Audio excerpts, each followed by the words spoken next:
So the single leg RDL is a single leg good morning, single leg deadlift, whatever you want to call it. It's a very popular exercise in the sports rehab, sports performance training, quote unquote functional training world.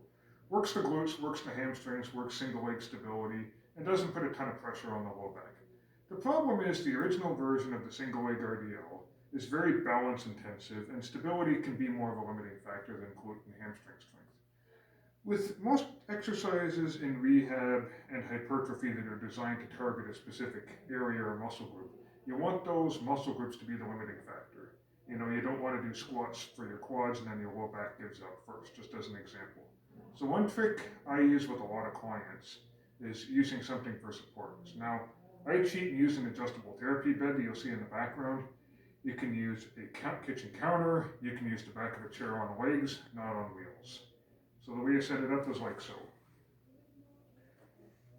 So you're going to have the leg that you're standing on closest to the bed, knee slightly bent. You can play with the amount of knee bend based on if you want to hit more glute with the knee bent versus more hamstring with the knee straight.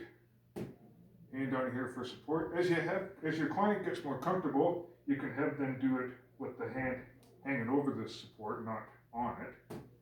Other leg back slightly and go like so.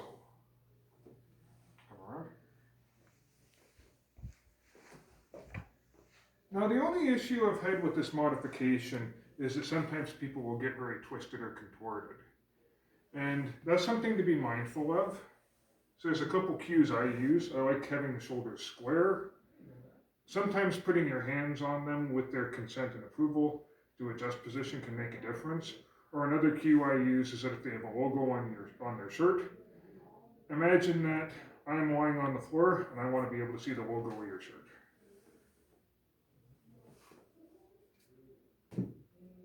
So that's a great way you can modify and use the single leg RDL to help target glutes and hamstrings and coordination in a client who may not have the balance or stability to do them unsupported.